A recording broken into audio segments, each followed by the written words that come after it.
Bonjour à tous, avec l'aide de Dieu, le cours numéro 182 dans le Rambam Sefer HaMitzvot.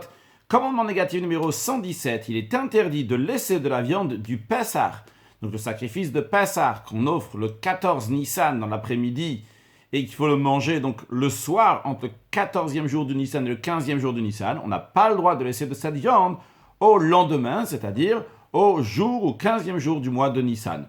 Comme la Torah dit, Velototir ou mimeno ad boker, vous n'en laisserez pas jusqu'au matin. Le Rambam dit, on a déjà expliqué que cette interdiction est rattachée à un commandement positif, c'est-à-dire bien qu'il s'agit d'un commandement négatif, de ne pas laisser de cette viande jusqu'au matin, mais il y a aussi un commandement positif qui est rattaché, vu que la Torah dit, ce qu'il va en rester, c'est-à-dire que si tu as transgressé, tu en as laissé, eh bien, ce qui va rester jusqu'au matin, va notamment mimeno ad boker, ba'esh tisrof, ou vous allez le brûler dans le feu. Donc, comme il est écrit dans le Mechilta, que va'hanotar memeno, ce qui reste, c'est-à-dire, la Torah vient rajouter ici un commandement positif sur le négatif. Qu'est-ce qu'on a gagné que la Torah a rajouté un commandement positif en plus du négatif? Donc le négatif de ne pas le laisser jusqu'au matin, et le positif, si c'est resté au matin, eh bien dans ces cas-là, brûle-le.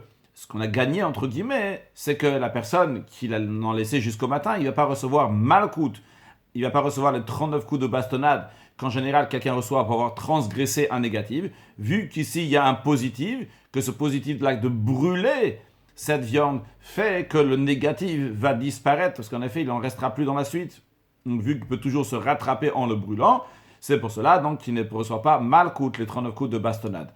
Commandement négatif numéro 119. Dans le même esprit de ce qu'on vient d'apprendre, le Rambam nous dit, il est interdit de laisser quoi que ce soit de la viande du Pesach Sheni, du Pesach entre guillemets de rattrapage, donc on fait le 14 Iyar, ceux qui n'ont pas fait le 14 Nissan, donc un mois plus tard ils vont faire le sacrifice de Pesach le 14 Iyar, et bien cette viande-là aussi, on n'a pas le droit d'en laisser jusqu'au matin, comme la Torah dit à propos du Pesach Sheni, du deuxième Pesach, lo yashiru mimeno ad boker, ils ne laisseront pas de cette viande-là jusqu'au matin. Et le Rambam dit que ce commandement aussi est rattaché à un commandement positif, comme on vient de l'expliquer donc dans le commandement précédent, donc 117. Maintenant, le commandement négatif numéro 118. Il est interdit de laisser de la viande du sacrifice de Chagiga. Chagiga qui vient du langage de fête, lorsque les Juifs allaient 3 fois par an, donc à Pesach, Shavuot et Sukkot, au temple, ils amenaient un sacrifice de Chagiga, donc un sacrifice de fête, qui fait partie donc des sacrifices de Shlamim, des offrandes de paix, c'est-à-dire que le propriétaire aussi reçoit une partie de ce sacrifice en plus du Kohen et en plus du Misbéach de l'autel. Eh bien, en ce qui concerne cette viande donc on amène en même temps que le sacrifice de Pessah, donc la veille de Pessah, on amène et aussi bien le sacrifice de Pessah, donc sacrifice pascal, et aussi donc un sacrifice de Chagiga. Eh bien, lorsque tu amènes ce sacrifice de Chagiga, donc on ne va pas traduire le mot Chagiga à chaque fois, tu l'amènes donc le 14 Nissan, eh bien, tu ne dois pas le laisser jusqu'au 3e jour. Quand on dit jusqu'au 3e jour, c'est-à-dire jusqu'à le 16e jour du mois de Nissan. C'est-à-dire aujourd'hui, c'est le 14, demain, c'est le 15, et après-demain, c'est le 16e, donc ce qu'on appelle le 3e jour au matin. On ne doit pas en laisser jusqu'au matin du 16e jour du mois de Nissan. C'est ce que seulement il faut le manger dans les 2 jours. Dans les 2 jours, c'est-à-dire donc le jour même qu'on a offert ce sacrifice-là, donc le 14 Nissan, et on peut encore manger dans la journée du 15e jour du mois de Nissan. Donc, mais après, ça ne peut plus en manger. On ne doit pas, et l'interdiction qu'on est en train d'apprendre ici, c'est de ne pas en laisser. Comme la Torah dit, Velo yalen mina basar asher tizbar ba'erev bayom harishon laboker, la viande que tu auras abattue l'après-midi du premier jour, c'est le premier jour ici, fait référence au 14e jour du mois de Nissan, donc ne passera pas la nuit jusqu'au matin, donc jusqu'au matin, fait référence au matin du 16e jour du mois de Nissan. En effet, le Rambam nous dit que par tradition, on a appris que ce verset, quand il dit le yal mina basar, que la viande ne va pas passer la nuit, il s'agit de sacrifice de Chagiga qui vient avec le sacrifice de Pessah, qu'il faut la manger en 2 jours. Ah, on aurait pu penser que peut-être le verset dit un seul jour, qui te dit que c'est 2 jours. Alors, lorsque le verset il dit tu vas pas en laisser, donc Bayom Harishon, la boker jusqu'au matin, la boker, c'est le boker du 2e jour, le matin du 2e jour, donc pas le lendemain matin du 14, c'est-à-dire le 15 au matin, mais le 16 au matin. À propos de cela, la Torah dit, tu vas offrir ton sacrifice de Pessah à Hachem parmi le gros bétail et le petit bétail. Ce gros bétail et ce petit bétail fait référence au sacrifice de Chagiga. Maintenant, ce qui reste donc de ce sacrifice de Chagiga du 14e jour du mois de Nissan, s'il en reste donc le 3e jour, c'est-à-dire donc le 16e jour du mois de Nissan, eh bien, il faut le brûler dans le feu, vu que ça fait partie du nota, qu'on a déjà appris dans le passé dans un des cours. Nota, donc c'est le reste d'un sacrifice donc, qui a dépassé le temps, la date, donc il fallait le manger. Et c'est la raison pour laquelle qu'on ne reçoit pas Malkout les 39 coups, comme on vient de l'expliquer dans les mitzvot précédentes, qu'on a appris aujourd'hui, que lorsqu'il y a un négatif de ne pas laisser de cette viande, mais d'un autre côté on te dit de brûler cette viande si elle est restée, donc c'est un négatif qui est rattaché au positif, donc on ne reçoit pas Malkout. Les lois de ce commandement, c'est-à-dire la Chagiga du 14, qu'on offre le 14 Nissan, a été expliqué, et le Rambam dit seulement cette Chagiga, parce qu'il y a d'autres Chagiga, donc la Chagiga de Yud-Dalet, donc cette Chagiga du 14 Nissan a été expliquée. Quand je dis il y a d'autres, c'est-à-dire il y a celle de Shavuot et celle de Sukkot aussi. Donc la Chagiga du 14 Nissan a été expliquée dans plusieurs endroits du traité Psachim et dans le traité Chagiga. Commandement positif numéro 53. L'ordre qui nous a été enjoint de se présenter devant Hachem, ce qu'on appelle en hébreu la Re'iyah, Re'iyah littéralement qui veut dire voir.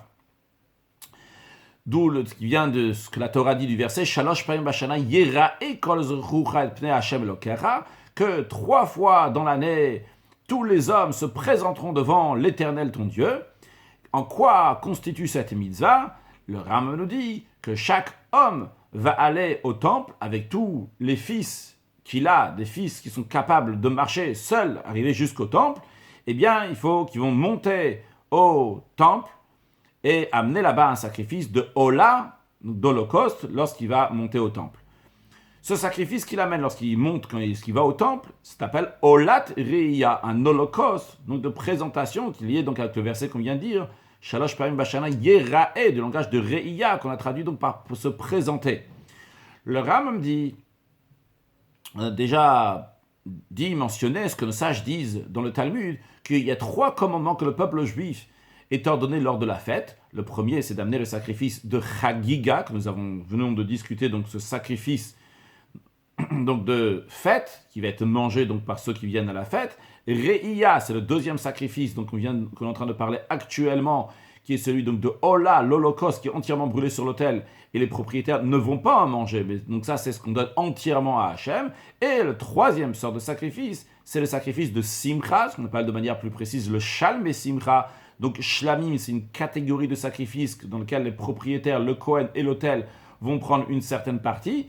Donc ça, les Shalm et Simcha, donc les Shlamim qui sont liés avec la joie, comme on va en parler encore dans la prochaine mitzvah que nous allons apprendre aujourd'hui dans ce cours, et on en parlera un peu plus dans le cours prochain, au début du cours prochain, donc de ce Shalm et Simcha. En tout cas, c'est les 3 commandements que le peuple juif a lorsqu'ils vont à la fête.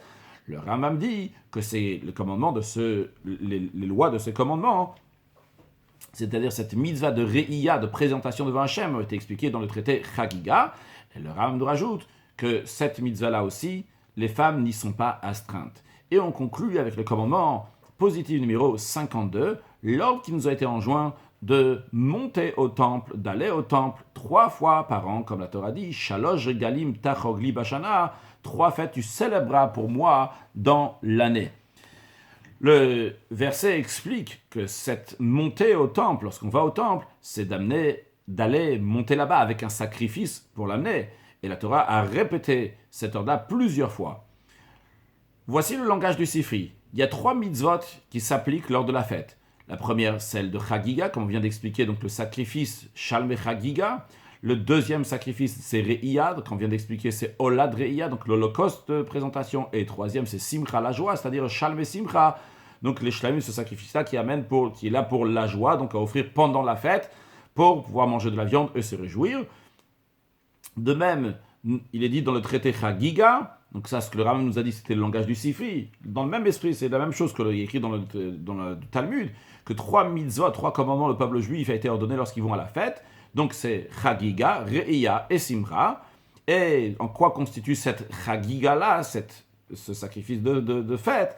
C'est qu'il va amener un korban shlamim, un sacrifice donc, qui s'appelle shlamim, donc une offrande de paix, et les femmes n'y sont pas astreintes. Les lois de ce commandement ont été expliquées dans le traité Chagiga. À conclure avec quelque chose donc de Mashiach, parce qu'il faut vivre avec Mashiach, le rabbi nous dit, eh bien il est écrit que le prophète dit que lorsque Mashiach viendra, ça va être chaque Shabbat, c'est-à-dire chaque semaine, et chaque Chodesh, chaque mois, donc Shabbat et Rosh Chodesh, le premier jour du mois, et bien